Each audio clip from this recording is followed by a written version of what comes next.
someone reads out of order, lo yatsa.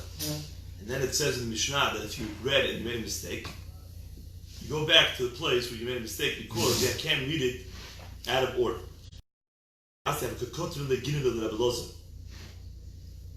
Ami and Rabbi Asi were literally tying, but it means they were tying up a nice beautiful canopy of chuppah for Rabbi Elazar.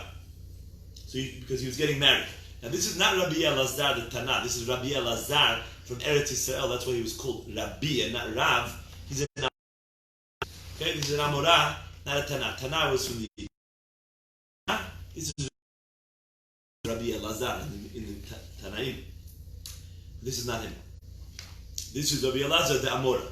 He was getting married, and Rabbi Ami and Rabbi Asi, they were putting up the chuppah. So you see, these great people, they put up the chuppah for their friend Rabbi Elazar. Don't think it's beneath you if you become a great Talmid Chacham to do this. So what does the Chatan do? The Chatan doesn't work for the chuppah, they put it up for him. So what does the Chatan do? It said, in meantime, let me go learn Torah in the Beit Midrash, and then I'll tell you what I learned there. Like we know many tzaddikim, a lot of stories of they used to go to at that it's time to go, you have to walk down the chuppah. Oh, you sure? Okay, fine. Puts on his hat, new shoes, he walks down the chuppah. I had a rabbi, he's such a great person. His name is Rabbi Moshe Shapiro. And he stopped learning 1 second of his life. He's in his 70s now, not a second of his life. So he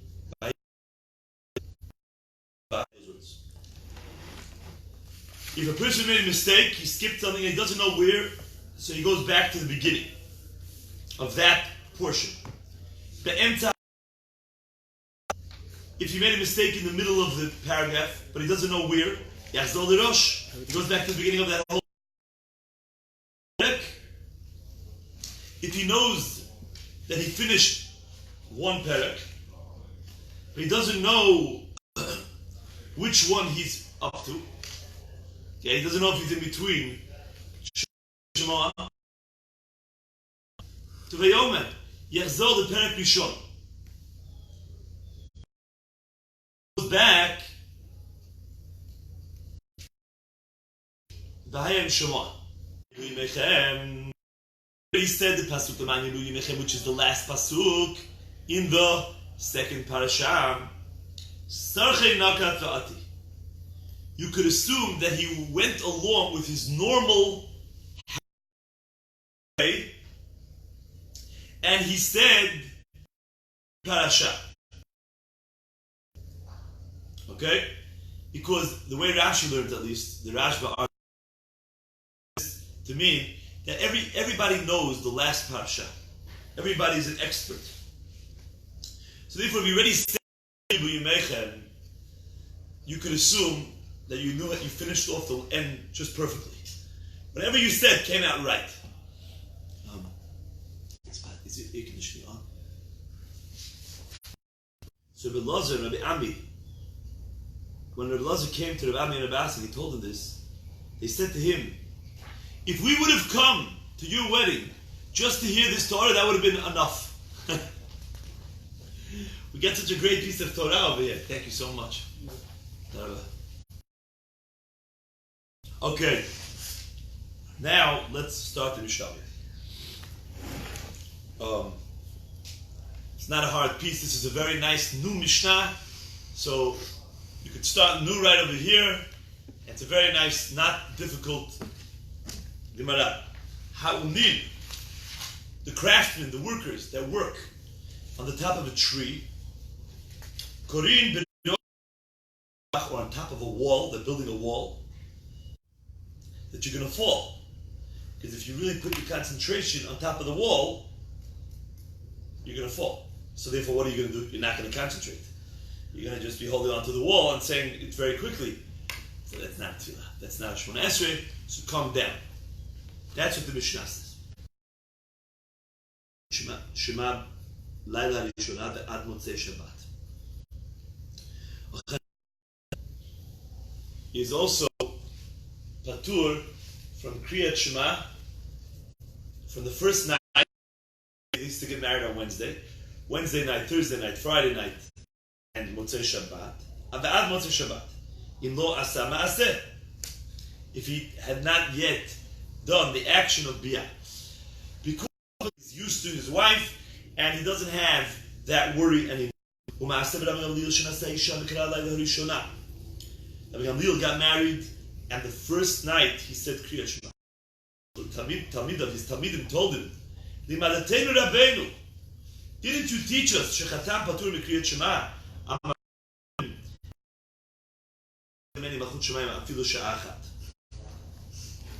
I'm not willing to listen to you and to cease from being Mekabel Ol Malchut Shamayim even for one moment. Now, that seems to contradict the teaching that we just said in the Mishnah. Tosafot says that's not true. It means like this. If a man is very great and he knows that he's able to concentrate in Kriyat Shema. No, maybe you should. What? No. If he wasn't a widow. No, both aspects, right?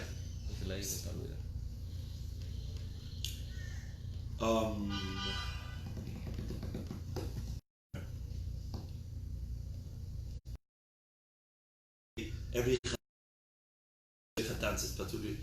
The halacha is today we don't have great concentration. So even though we're distracted anyways. Period. So now that is not an excuse to just mumble the words. A person has to try to concentrate by Kriyat Shema to say be'ema be'yira beretetu b'zeh, trembling, trepidation, as much as he can. As much as you can. Tanu Rabbanan, ha'umnin koirin b'rosh sheilim b'rosh anim mitpalim b'rosh.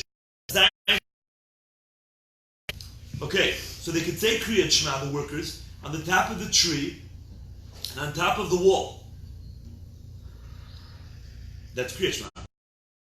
What is that? That's what the Mishnah said. This Braita says, if you have an olive tree with palim b'rosh hazayit and rosh hatina, or a tree which have very large branches and many branches, I think it's more like many branches. Therefore, there's no fear that they're going to fall. Esrei, they should stay on top so they don't waste the time.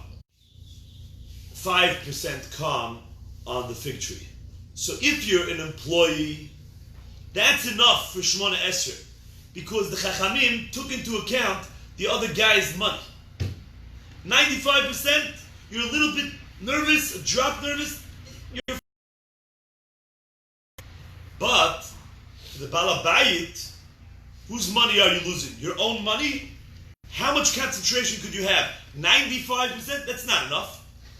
Go down, have 100%. Okay. How much the Chachamim took into account somebody's money. It's amazing. Pretty scary. Right? Balabait doesn't have it doesn't mean gezer, it doesn't mean like a gazelle anyone. I know, but I'm saying. Now, Mori brother at Shmuel asked a stira to Rav. Who is Mori brother at Shmuel? Many times it's called berachot. Rachel was the daughter of Shmuel. She was captured by the Goyim. There was a Goy that married her there. His name was Isa. And this was the child. So he was a Jew, and he became an Amora. He was a grandson of Shmuel. But his father actually became a tzaddik. His father, which is a Goy, he stood converted before Mari was born. But his conception was not. I'll ask you a kasha. But what it means is you stop on the top of the wall and you stop doing your work. So if you stop doing your work, you'll be able to have kavanah. So the Gemara says, one second. Beit Hillel says you don't stop working because you're working for somebody, you're wasting his money and his time. So you continue. Now, how are you going to work and say Kriyat Shema? The only way to do it is if you don't do it with concentration, but we just learned from the Braita that you have to concentrate. You need kavanah. So the Gemara says, Lo kasher. Ha beperek rishon, ha beperek sheni. The first perek, which Tosafot says, doesn't really mean the first perek. It means the first pasuk in the first perek. That's according to Tosafot at least. Maybe the Rif argues. Okay? The Rif maybe says it means mamish the whole first perek. There, you have to stop your melacha when you say Kriyat Shema. Ha beperek sheni. Where it says in the Braita that you could say Kriyat Shema while you're still doing your work is the second perek of Kriyat Shema, which does not need kavanah. So now the Gemara brings down a Braita that teaches you exactly how to do it. Tanu Rabbanan, hapoalim shayu osim melacha etzel balabait, korin Kriyat Shema. Workers who are working for a boss, they read Kriyat Shema, umvachim lefaneh uleachareh. They say the berachot of Kriyat Shema, the ones before, the ones afterwards. Ve'ochlim pitan umvachim lefaneh uleachareh. And they say the berachot of hamotzi before they eat the bread, and bekat hamazon after they eat the bread. On the boss's time. Umitpallim tfilah shel shmoneh esrei. Aval ein yodin lefnei hateva. But there's no chazarat hashatz. They ain't no sikapehem, and they don't do bikat kohanim because they're stopping to work. Okay. So the Gemara asks the Tanya ain't Shmoneh Esrei. We learned in a Braita that they don't say the whole Shmoneh Esrei. They only say of the Shmoneh Esrei. What does it mean of the Shmoneh Esrei? Havinenu, which is the short version of the Shmoneh Esrei. Amar Rav Sheshet lo kasher. Harav Gamliel, Harav Yoshua. The Braita that says that they have to say all 18 berachot is Rabbi Gamliel, because we're going to learn a Mishnah later that he says that the obligation of a person, like we, is to say Shmoneh Esrei every day. So he doesn't allow them to say a short version. But the Braita that says that the workers say a short version, that's Rabbi Yehoshua's Shita. Rabbi Yeshua says that every person, all of us, don't have to say a complete Shmoneh Esrei every day. So the Gemara says, how could you say that the Braita that allows workers to say the short Shmoneh Esrei is the opinion of Rabbi Yeshua that allows anyone to say a short Shmoneh Esrei? Rabbi Yeshua, if it's Rabbi Yeshua, ma'ir yipolim, afilu kol adonami. And then it wouldn't be workers, anybody could say that. Ela ida v'idi Rabbi Gamliel, rather than both Rabbi Gamliel, which requires people to say an entire Shmoneh Esrei every day. The law, kasher. But there's no stira. Can, the Braita that says that they say Havinenu be'osin bischaran. It's talking about workers which get a meal from their employer, and they also are paid cash, money. Oh, so they have a greater responsibility to the company than other workers. They have to say a shorter Shmoneh Esrei. But the Braita that says that the Pa'alim could say a complete Shmoneh Esrei is be'osim b'sudatam. They're working just for food. Okay, that worker, he has less of an obligation to his employer. Why? Not that he doesn't have to be a responsible guy, but in the makeup of the contract, meaning the Chachamim are making up the contract. It's obvious, since you're not paying him any money, you're just giving him food to survive. So then the shibudim that he has to shamayim still remain, and he has to say a complete Shmoneh Esrei. So now the Gemara brings another Braita, which actually differentiates. Which actually differentiates between these two types of workers, like we just said. As it says in the Braita, HaPo'alim she'ayu osim melacha etzel balabait korin kriyat shema u'mitpalalim ve'ochlim pitan ve'ein mevachim lefaneh. They say Kriyat Shema. They say Shmona Esrei. This means the Havinenu Shmona Esrei. They eat their bread and they don't make a bracha beforehand. Wow. Imagine you're working with somebody, you don't say Hamotzi Lechem Min Haaretz. Why? Because who made up Hamotzi Lechem Min Haaretz? Chachamim. It's not Birkat HaMazon, which is Deoraita. Ve'achalta v'stavata u'verachta. It's beforehand. So midrabanan berachot you don't make. Wow. Abu mevarch lacharei shtayim. But after you eat, you say 2 brachot of Birkat HaMazon. Ketzad. Bracha rishona ketikuna. Moshe Rabbeinu made up the first bracha. Hazanat ha'olam. So you say it the way it was made. Shniya potech b'Birkat ha'aretz. V'kolelim borei Yerushalayim. B'Birkat ha'aretz. The second bracha, you begin Noda Lecha, but you incorporate Bonei Yerushalayim into it. In that same bracha.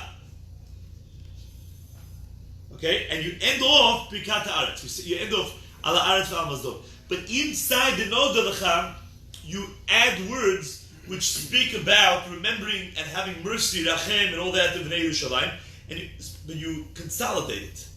And you're making both brachot, the second and the third, into one. Excuse me.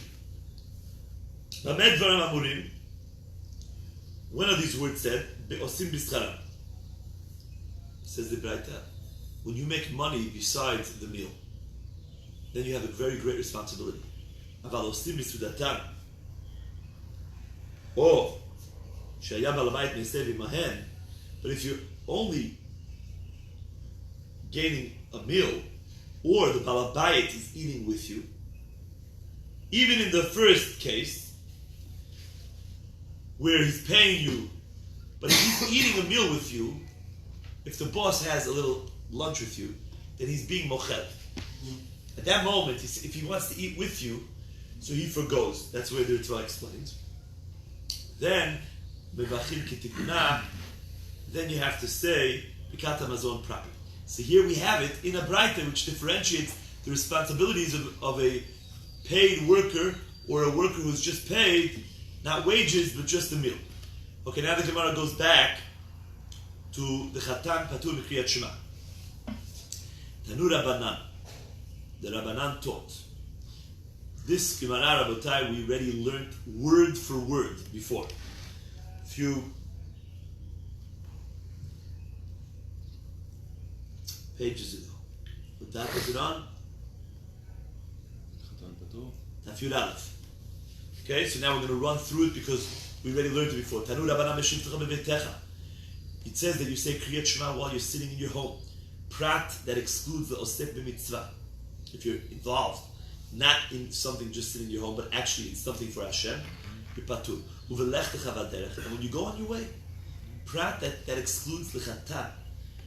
That's patur from Kriyat Shema. He's not going on his way.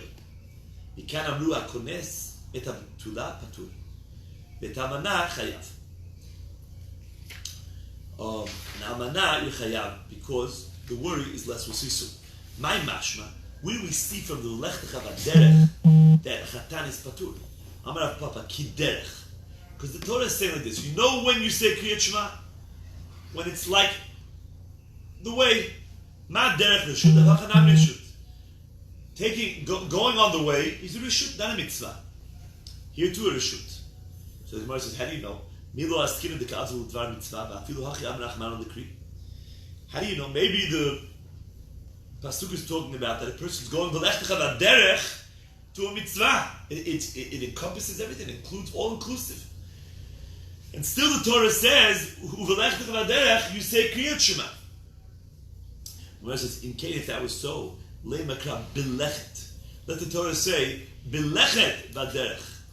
What's my belechtecha? You're going. Shema mina, it's your own personal reasons. Belechet idach u'dev'chayvet had mitzvah p'tirat.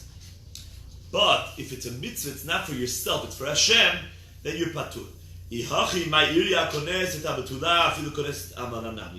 So when you marry an almanah, you're also doing a mitzvah. So you should be patur. So the Gemara says, hacha tarid, hacha lo tarid. Now, when you are marrying a betula, you are tarid, you are busy in your mind. Your mind is busy. But a betula, ramana, which the bilat mitzvah is not difficult, there is lo tarid. Says the Gemara, oh, it's all about tirda. It's about your mind being consumed with something else. Afilu tavatos v'nator bayam nami.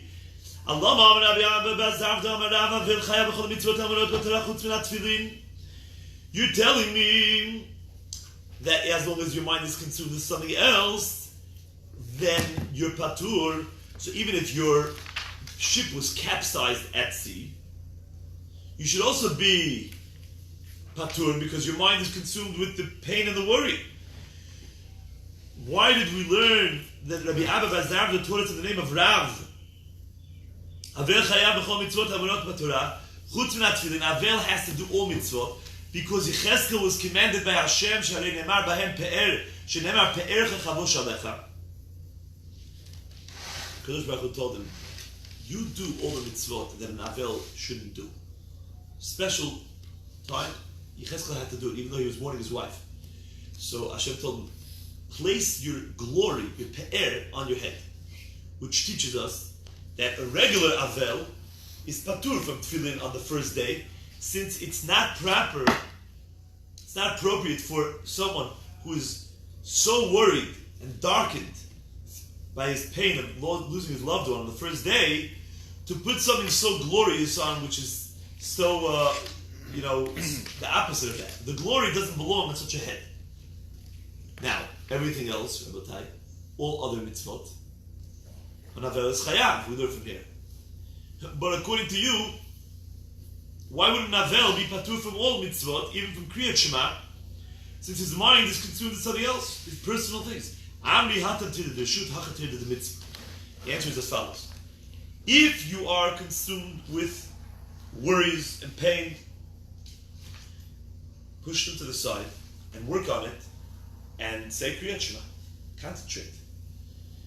But if you're worried about a mitzvah, the Torah allows a person not to say Kriyat Shema, and that's why when he's kones betulah, that's the worry of a mitzvah, he is patur from Kriyat Shema. Mishnah says now as follows. Also, not a difficult piece of the Mishnah and Gemara. Rachatz laila rishona shemeta ishto. Rabbi Gamliel washed himself in hot water the first night after his wife died. Okay? Now this is already after she was buried. Now once she's buried, you become an Avel. You're not an Onen. An Onen can wash himself.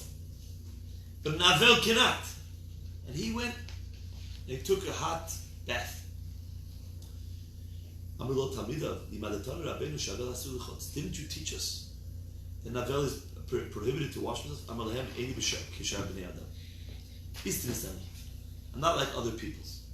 Other people, when they take a bath, they're taking the bath for pleasure. Besides the fact that they're getting clean, they also enjoy it. That's the main purpose of a bath. I'm an istinist, I'm very finicky, very sensitive, and I am not enjoying my bath. I'm not in there for pleasure purposes. I simply cannot function properly when I'm sweaty and dirty, and therefore it is not washing of pleasure, just like on Yom Kippur and Tisha B'Av, the same halachot. Any washing that is not for pleasure is mutar. Another interesting story is that when his Eved Kenani died, he accepted Tanchumin. What does that mean? They make rows around the Avel after they bury the person, and he walks through, and everybody says, Amakom Yenachem Otcha. And that's what he did. He did that after they buried Kevi Avdo. He went through these rows. So you taught us that for Eved Kenani that dies, you don't accept Tanchumin, and the reason is that everybody will think that he would, if you do that for him, that everybody will think that the person that died was a kosher Jew. And if he has children, everybody will say, "Oh, those kids are real Jews. I was by their father's funeral." And the people were mekabel tanchumin for him. So just to make it very clear that he wasn't Jewish, you're not allowed to be mekabel, so why did you do it?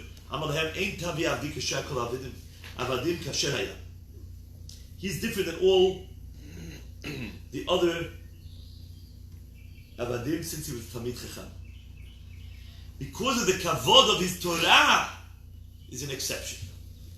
Now, Rabotai, why did they ask him? They said, "Oh, I thought you're not mekabel tanchumin for avadim kiranim." Why didn't they just say, "He's not your relative. He's your slave. Only a relative is mekabel tanchumin." They didn't ask him that. So the Mefarshim say, the Rishonim say, in the name of the Yerushalmi, that a person's Talmid is so dear to him like a child. And an Eved who serves him is also like a child. So therefore, it's proper and fitting to be mekabel tanchumin for a Talmid or an Eved. Therefore, they said, "Okay, we hear that. But you taught us that an Eved Kinani, you're not mekabel tanchumin." So therefore he answered them, "But since he was a Talmid Chacham, I was." Chatan, if he wants to read Kriyat Shema the first night, he may read. Not every person that wants to take this title, that he's able to concentrate and be medactic with mitzvot, could just take the title. Meaning, you're going to look like a Baal Gaiva. Okay? Like, as if you know how to do it properly. Okay? And now, today, it's just the opposite of it, like we said before. Today, the Chatan says, "I don't want to be a Baal Gaiva. I don't want to be a Baal Gaiva to show that I know I can say Kriyat Shema and I love Hashem so much that I can concentrate. So I'm not going to say Kriyat Shema." Today it's the opposite. Why? Because today you're showing as if, like every night you do have the proper concentration. We don't have concentration at all. So therefore, today we all say Kriyat Shema. I'm just going to run down the Amud very quickly. It's very easy Gemaras. If you don't mind, we've done very fast. My time with Rabbi Gamliel. What's the reason for Rabbi Gamliel that bathed himself the first night? Kastav Raninut Laila de Rabbanan. He is of the opinion that Aninut of Laila, which means the night after burial, is only midrabanan. Like it says, V'achita ki yom ma. Pasuk says,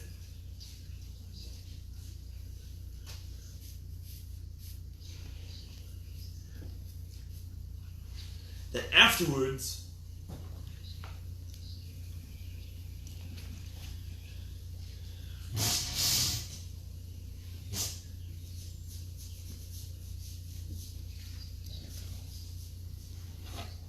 it's Kiyom Man, and it has nothing to do with the day before.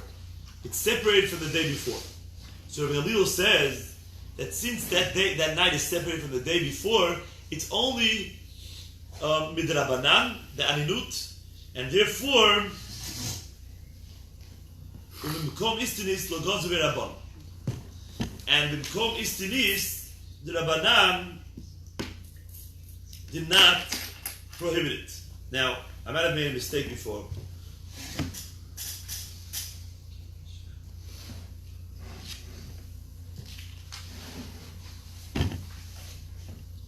It's really a machloket rishonim.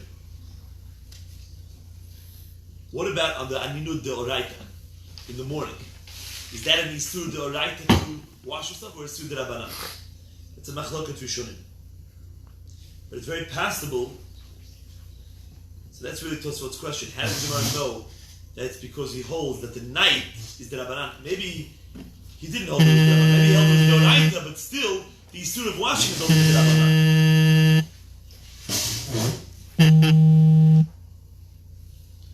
Okay. Let's Uchshemei Tavi Avdo. Tanu Rabbanan Avadim U'Shvachot Ein Omdin Aleim B'Shura Ve'Ein Omdin Aleim B'Kat Avedim V'Tachun Me'avedim. Avadim and Shvachot when they die, we don't do the shura, like we spoke about before. And we don't say Birkat Avelim. That was the bracha that they made in the square. They used to bring him the Avelim, the first meal, and they used to say a special bracha over there. V'tanchumei Avelim. And they don't say Hamakom Yenachem Etchem to the master. Maaseh u'meita shivchato shel Rabbi Eliezer. The shivcha Kanaanit of Rabbi Eliezer died. Nichnesu Talmidav L'Nachamo. His Talmidim entered to give him tanchumim, to comfort him. Kevin Shira'otam Allah Aliyah. He saw them. He went upstairs, so they should not see him. Ve'alu acharav. So they went up after him. Nichnas la'anpilon. Then he went into a small room. Nichnasu acharav. They went in after him. Nichnas l'traklin. Then he went into the large room. Nichnasu acharav. They went after him. Amalahem. He says, I see you're not getting my hint. I thought that you would get burnt when I give you warm water. You put your hand in the warm water and you would already get the hint that it's incorrect. Right when I went upstairs, I thought you would get it. So I did a little thing. But then, now you're not even getting the hint when I'm using the hottest boiling waters. Didn't I teach you? אין עומדים עליהם בשורה, ואין עומדים עליהם ברכת אבלים, ולא תנחומי אבלים. אלא מה עומדים עליהם? So what do you do when they die? כשם שאומרים לו לאדם על שורו והחברו שמתו, המקום ימלא לך חסרונך, כך אומרים לו על עבדו ועל שפחתו, המקום ימלא לך חסרונך. Just like when a person loses his car today in those days, שורו והחברו, הקדוש ברוך הוא should, compensate you for your loss. So too, when a person loses his Eber Shivcha, that's what you say. Nena Migio, which means from his own hard work is where he made, how do you say it in English? He benefited from his hard work. He didn't just take handouts. He was a hard-working man and a faithful worker. Amru lo. They told Rabbi Yossi, Im Keng, that's what you say for a slave, there's no better hesped saying that a person was good, honest, ne'eman, and ne'emigiyah. It's a good hesped for anybody, so they didn't like it. Tanu Rabbanan, en korin avot el l'shlosha, ve'en korin imahot el l'arba.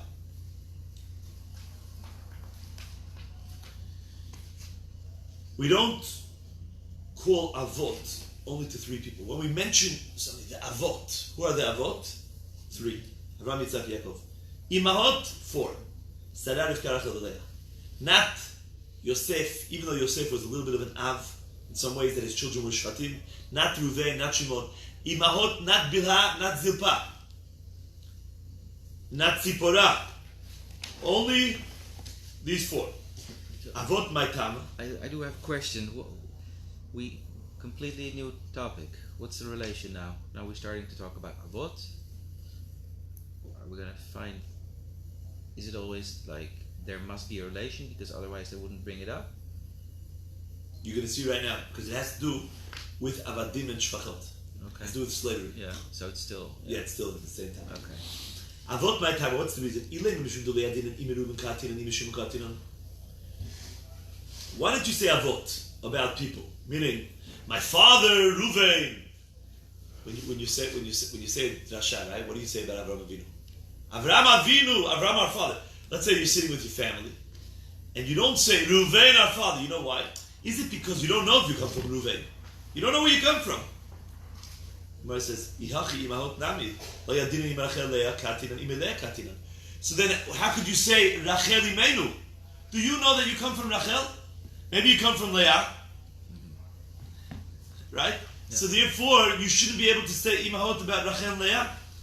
Ella, right? That the Gemara doesn't ask about Sarah and Rivka because we all come from Sarah and Rivka, but not Rachel and Leah. So the reason is nothing to do with the fact that you don't know who you come from. It has to do with the fact is because they have a certain importance